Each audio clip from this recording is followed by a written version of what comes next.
안녕하십니까. 오늘은 선악을 알게 하는 나무의 과실이라는 그 주제를 가지고 한번 공부하는 시간을 가지려고 합니다.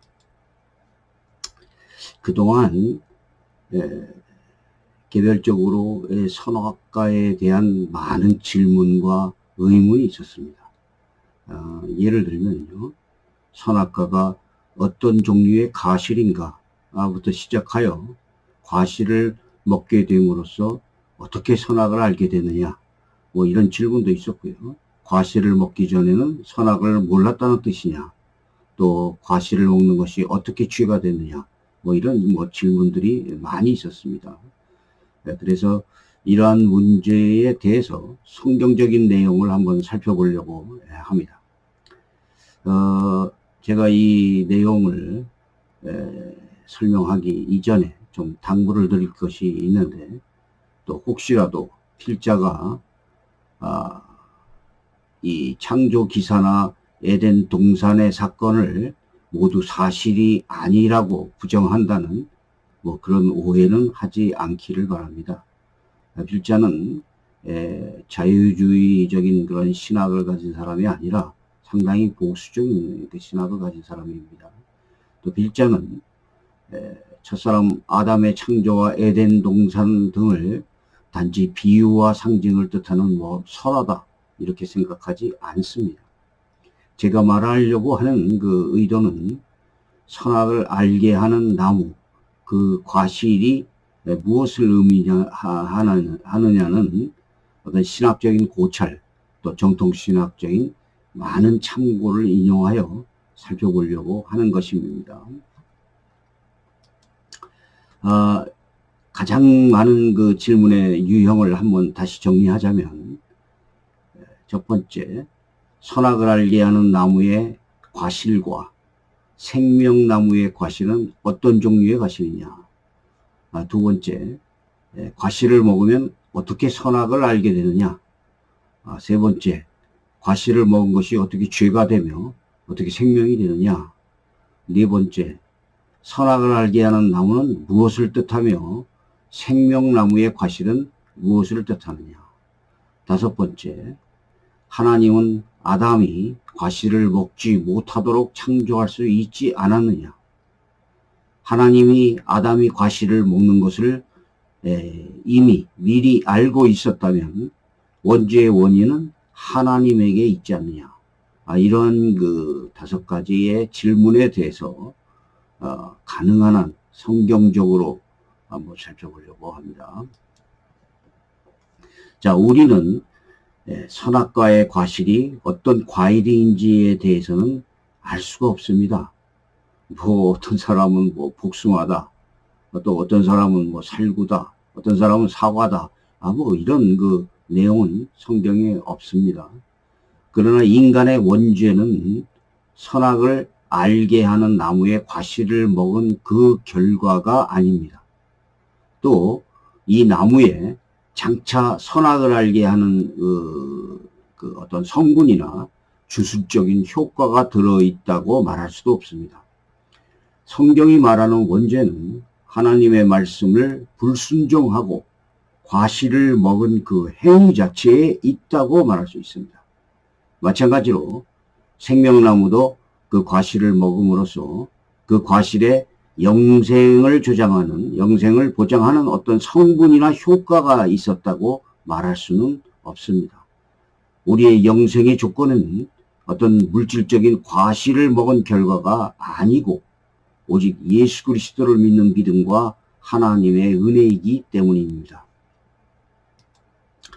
자, 저는요, 이 선악을 알게 하는 나무와 생명나무에 대해서 그 나무의 과실이 의미하는 개념이 무엇인지를 이해하여야만 한다는 것을 말하고 싶은 것입니다. 오히려 이러한 나무를 문자적으로만 이해한다면 인죄론과 구원론에서 오류가 나타날 수도 있습니다. 자, 그 이유는 아담이 선악을 알게 하는 나무의 과실을 먹었기 때문에 악을 알게 되었다. 만일 이렇게 이해를 하여야 한다면 그러면 그 이름이 그 의미하는 것과 같이 아담은 그 과실을 먹고 앞뿐 아니라 선도 알게 되었다고 말해야 성경적이 될 것입니다. 자, 이러한 주장은 인간의 전적인 타락과 부패에 대해서 설명하기 어렵습니다.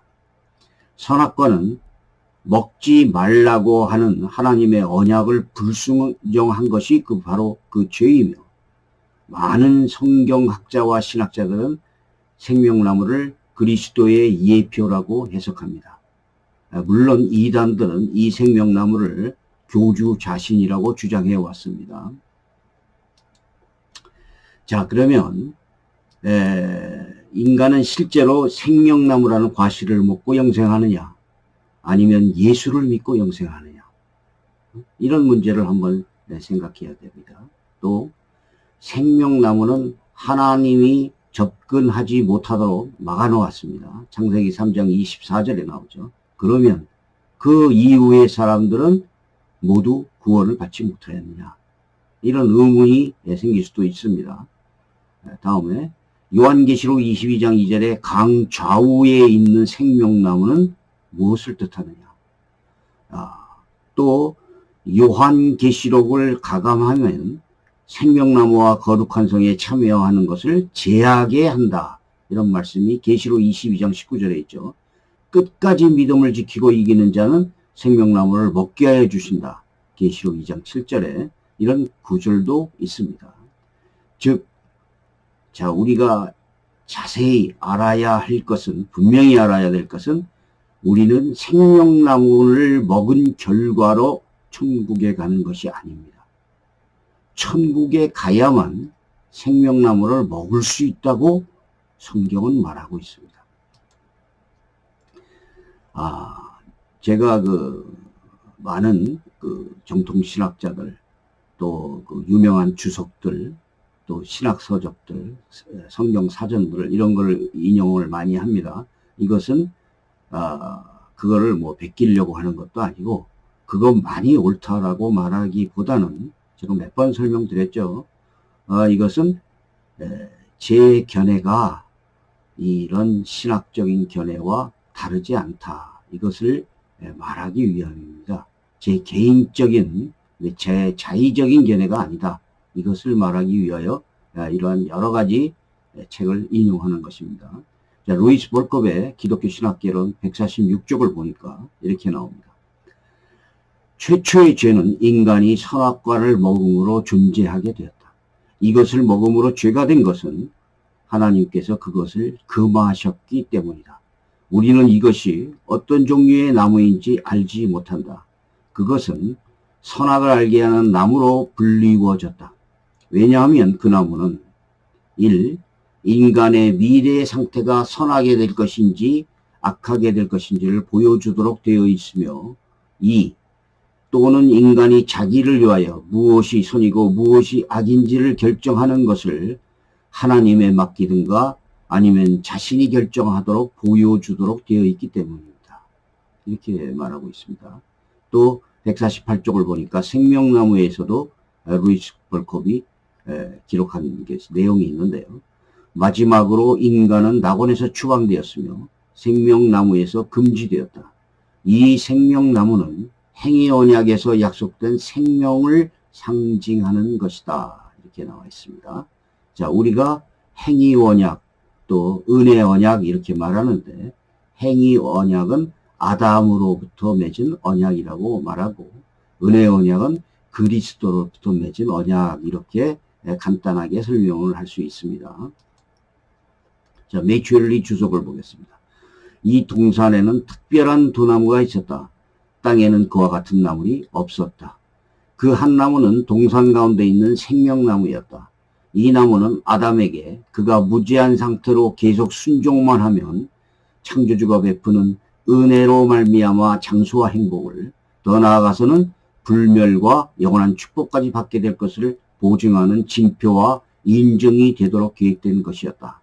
아담은 이 나무의 열매를 먹고 또 영원히 살 수도 있었을 것이다. 이제는 그리스도께서 우리에게 생명나무가 되신다. 또 하나의 나무가 있었는데 그 나무는 선악을 알게 하는 나무였다. 자, 이런 내용이 들어있습니다. 또 마찬가지로 그 매철리 주석에서도 계속하여 나무의 이름이 이같이 불린 이유는 나무 속에 유용한 지식을 주입하거나 증가시키는 어떤 신비적인 효력이 있었기 때문이 아니다. 그 이유는 첫째 아담이 이 나무에 의해서 도덕적인 선과 악을 알 수 있도록 이 나무에 관하여 하나님의 뜻이 명백하고 실제적으로 계시되었기 때문이다. 무엇이 선인가? 이 나무의 열매를 먹지 않는 것이 선이다. 무엇이 악인가? 이 나무의 열매를 먹는 것이 악이다. 사실 다른 모든 도덕적인 선과 악의 구별은 과실 때문이 아니라 원래 사람의 마음에 새겨져 있었다. 자, 이렇게 말합니다. 자, 옥스퍼드 원어대전을 한번 보겠습니다.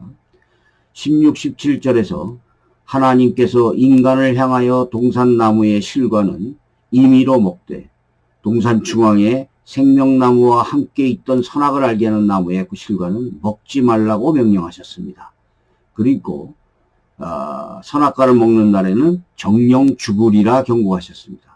이러한 하나님의 명령과 경고는 인간이 어떤 사실을 판단하고 선택할 수 있는 의지를 가진 존재로 창조되었음을 시사합니다. 그렇습니다.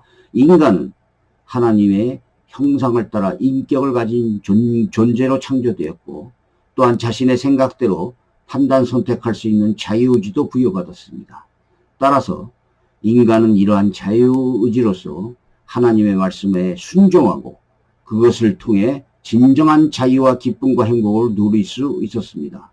그러나 불행히도 인간은 그러한 자유의지로 하나님의 말씀에 순종한 길을 택하기보다는 오히려 불순종의 길을 택하고 말았습니다. 이렇게 설명하죠.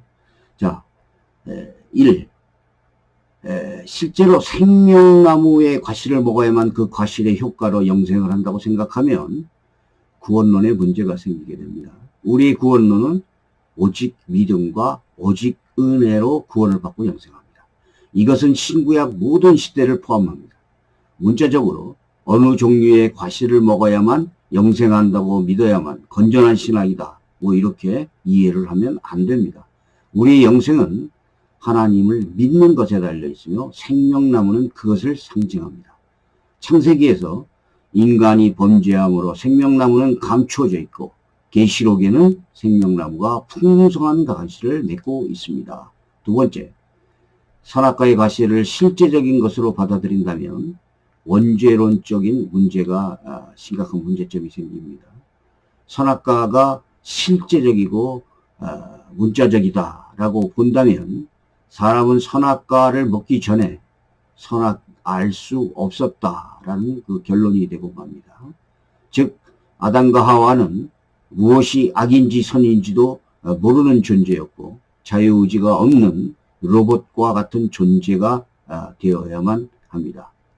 그래서 아담은 자유의지로 하나님과의 그 약속을 어기고 스스로 먹지 말라는 과실을 먹었습니다. 즉 선악과의 과실을 먹은 결과가 아니라 이미 먹기 전에 그는 악을 선택한 것입니다. 인간은 하나님께 패악하고 불순종하고 범죄하였으며 그것이 곧 원죄입니다. 과실을 먹은 결과 그 과실의 성분과 효과로 의지가 없는 인간이 선과 악을 알게 되었다고 생각할 수는 없습니다. 그렇게 되면 원죄론이 문제가 생깁니다. 자, 선과 악을 알게 하는 나무의 과실. 우리는 이 창세기의 인간 창조 기사를 읽으면서 간혹 착각에 빠지게 됩니다. 선악을 알게 하는 나무의 특정한 과실을 먹은 결과에 의해서 인간이 죄를 짓게 된 것으로 알고 있는 것입니다. 마치 그 과실의 열매 속에 어떤 죄를 짓게 하는 어떤 성분이나 물리적인 요소가 포함되어 있거나 또 저주의 그 주술적인 효과나 능력이 있어서 그 과실을 먹은 시점부터 인간이 그 과실의 효과에 의하여 악을 알게 되어 가지고 죄를 짓다 이렇게 생각합니다. 이것은 이 나무의 이름이 선악을 알게 하는 나무라는 점이 바로 그런 착각을 일으키게 하는 원인을 제공해 줍니다. 자, 창세기 2장 16절에는 동산 각종 나무의 실과는 네가 임의로 먹되 선악을 알게 하는 나무의 실과는 먹지 말라. 네가 먹는 날에는 정령 죽으리라 라고 얘기죠. 다시 말해서 하나님의 말씀을 따르면 동산에 있는 모든 실과는 임의로 먹을 수가 있었습니다. 또 그러나 알게 하는, 선악을 알게 하는 나무의 실과는 먹지 말라고 했었죠. 그러니까 먹지 않을 수도 있었다는 것이죠. 만일 네가 먹는 날엔 정령 죽으리라, 이 뜻은 뭡니까? 만일 그 과실을 먹지 않았다면 죽지 않았을 것이라는 사실을 시사합니다. 자, 아담과 후아를 추방할 때 하나님은 이렇게 말씀하십니다. 그가 그 손을 들어 생명나무 실과도 따먹고 영생할까 하노라 하시고 여호와 하나님이 에덴 동산에서 그 사람을 내어보내요. 이렇게 나오죠. 자, 그리고 에덴 동산 동편에 그룹들과 두루도는 화염검을 두어 생명나무의 길을 지키게 하시니라. 이런 구절도 나옵니다. 자, 선악을 우리가 알게 하는 나무의 과실을 먹은 결과로 왜 아담은 그 즉시 쓰러져서 죽지 않았을까요? 그렇다면 너희가 결코 죽지 아니하니라는 사단의 말이 혹시라도 옳은 것이 아닐까? 이렇게 질문하는 사람도 있습니다. 그렇다면 정령 죽으리라는 하나님의 말씀은 무엇이냐? 우리가 보편적이고 정통적인 그 신학적인 그 개념은 세 가지의 죽음으로 봅니다. 첫 번째, 영적인 죽음. 하나님과의 교류가 단절된 것. 두 번째, 육체적인 죽음. 사람이 죽으면 육체와 영혼이 분리되는 것을 죽음으로 보는 겁니다. 세 번째, 영원한 죽음. 하나님과의 영원한 단절, 다시 회복될 수 있는 계시록 20장 4절의 두 번째 사망. 이렇게 해서 세 가지의 개념으로 봅니다. 그리고 아담은 그 즉시 죽지는 않았지만 아담은 영원히 살 수 없었습니다. 자, 이 전통적으로 신학자들은 이 금지 명령을 언약 또는 시험이라고 주장했습니다. 이제 아까도 제가 잠깐 말씀드렸죠. 이 언약에 대해서는 행위 언약과 은혜 언약으로 구분하는데 아담과의 언약을 행위 언약, 예수 그리스도의 언약을 은혜 언약이라고 부르기도 합니다. 호세아 6장 7절을 보면 저희는 아담처럼 언약을 어기고 거기서 내게 폐역을 행하였느니라, 이런 규정이 나오죠. 여기서 언약을 어겼다는 성경 규정이 있습니다. 또 이 게르하르더스 보스라는 신학자는 이 선악을 알게 하는 나무를 하나님께서 인간을 시험을 통하여 종교적이고 도덕적인 성숙의 상태로 끌고 가기 위하여 정하신 수단이라고 부릅니다. 그래서 물론 이 게르하르더스 보스 외에도 많은 신학자들은 시험이다 또는 언약이다라고 전통적으로 해석해 왔습니다. 어쨌든 이 제한은 그것이 시험이다 또는 언약이다 이렇게 하여도 그들의 자유에 대한 구속이라고 말할 수는 없습니다. 왜냐하면 인간은 하나님의 말씀에 의해 규정된 질서 바깥에서 자유를 찾을 수 없기 때문입니다. 어찌되었든 하나님이 왜 이러한 금지 명령을 내리셨는지 우리는 우리 마음대로 단정하거나 추측할 수는 없는 것입니다. 자, 성경은 언제나 하나님의 말씀과 명령에 순종하여야 함을 이야기하고 있지만 그것은 언제나 하나님 편에서 정의되어지고 있는 것입니다. 인간은 계속 타락하고 범죄를 해왔죠. 자, 우리는 여기에서 세 가지 문제를 한번 생각해 보겠습니다. 첫째, 순결한 상태에 있는 아담조차도 죄의 결과로 두려움을 겪게 됐습니다. 둘째, 그가 위협받은 형벌은 죽음이었습니다.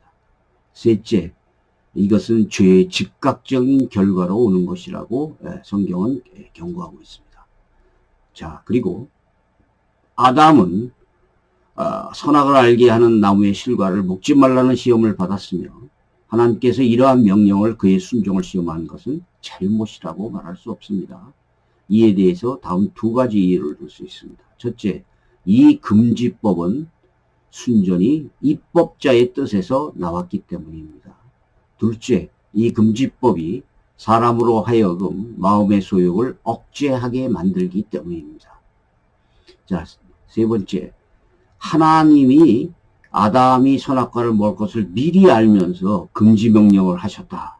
이런 주장을 많이 물어봅니다. 질문들을 물어보는데 이것은 소위 예정론이라고 하는 것을 잘못 이해를 하여 무슨 각본론, 운명론, 숙명론 이런 것으로 잘못 오해를 하고 있기 때문입니다. 자, 이 창세기 3장 1절에서 6절을 보시면은 나와 있는데 제가 그 중에서 중간에 구절을 한번 읽어봤습니다. 너희는 먹지도 말고 만지지도 말라. 너희가 죽을까 하노라 하셨느니라.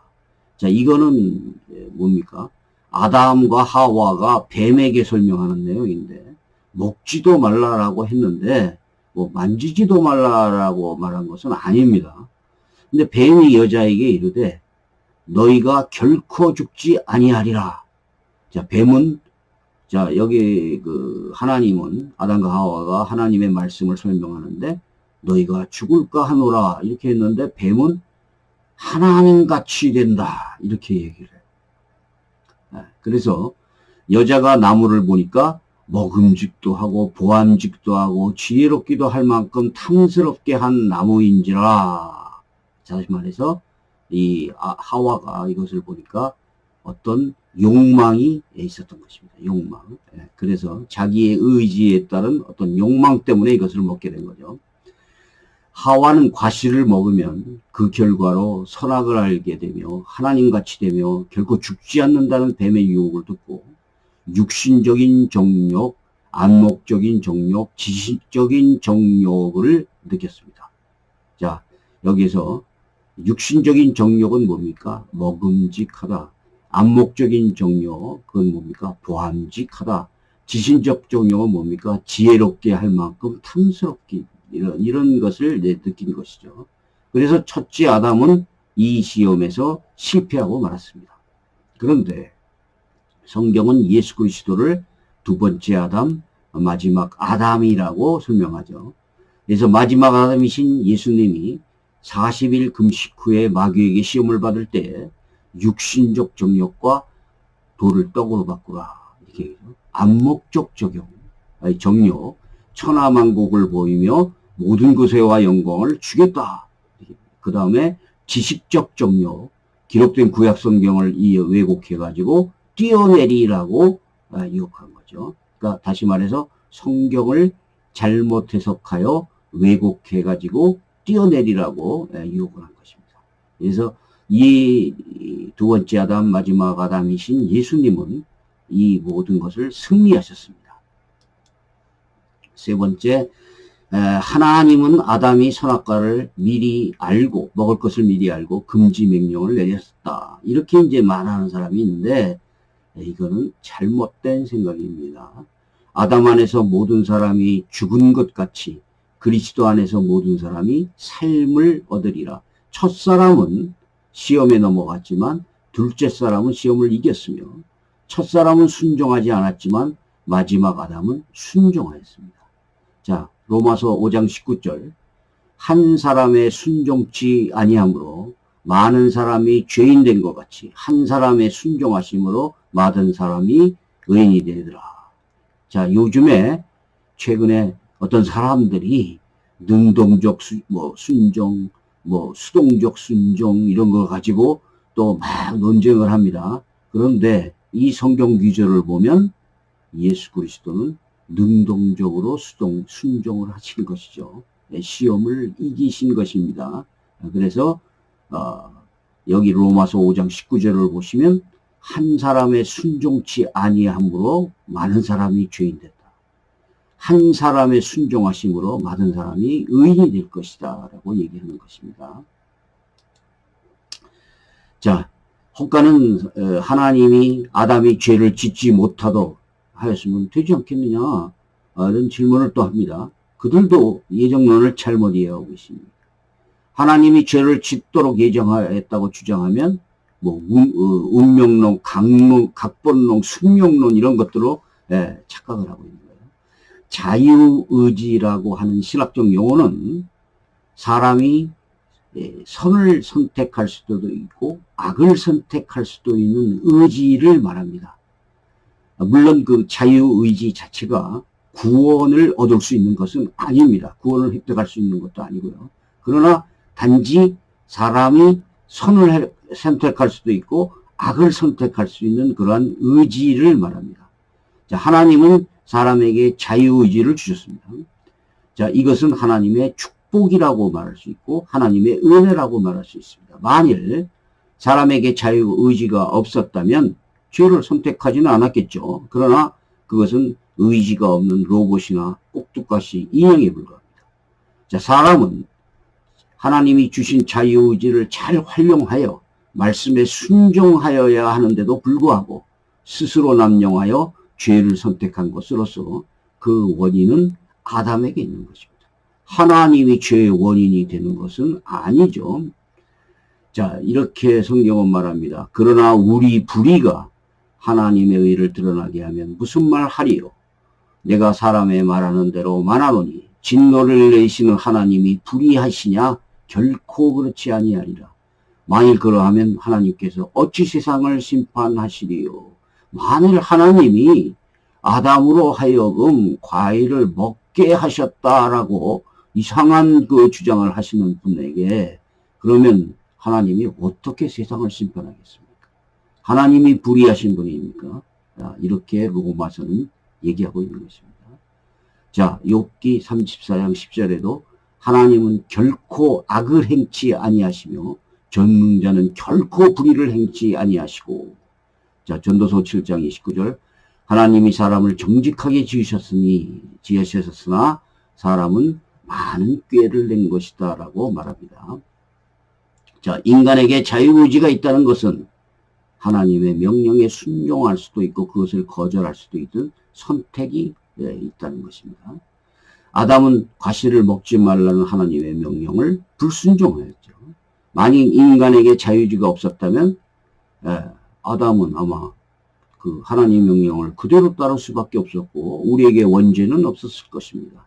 다시 말하면 인간은 스스로 타락한 존재로서 자유의지를 따르면 구원을 받을 수 없는 것입니다. 그러므로 아담이 과실을 먹은 것은 자신의 의지를 따른 것이기 때문에 그가 책임을 질 수밖에 없는 것이죠. 자, 로마서 3장 10절은 이렇게 얘기합니다. 기록된 바 의인은 없나니 하나도 없으며 깨닫는 자도 없고 하나님을 찾는 자도 없고 라고 합니다. 자, 이것도 제가 저의 그 개인적인 그런 견해가 아니라는 것을 옥스퍼드 원어대전을 한번 찾아봤습니다. 자, 하나님께서 선악을 알게 하는 나무를 주신 까닭이 뭘까요? 인간이 자유의지를 가진 존재로서 타율에 의해서가 아니라 스스로의 판단에 의해서 자유를 가졌기 때문에 그래서 순종할 수 있는 자유를 가진 것입니다. 만약 이러한 자유의지가 발휘될 수 있는 선택권이 인간에게 주어지지 않았다면 인간은 잘 만들어진 로봇에 지나지 않았을 것입니다. 자, 그러나 하나님께서 인간이 하나님에 대한 신뢰를 가지고 자의적으로 하나님의 말씀을 순종하는 것을 기뻐하셨기 때문에 이와 같이 선악과를 주신 것입니다. 그런 의미에서 선악과가 주어진 것은 하나님의 은혜입니다. 오늘날 우리 성도들도 악을 행할 가능성이 있으나 자의적으로 악을 버리고 선을 행하고 하나님의 뜻을 따르는 것을 하나님은 기뻐하실 것입니다. 자, 웨인 그루덴도 똑같은 얘기를 합니다. 인간은 가장 위대한 의미에서 하나님이 그 어떠한 피조물보다 자유하다. 우리는 의지적인 선택을 할 수 있고 그 이 선택은 실제적인 효과가 있다.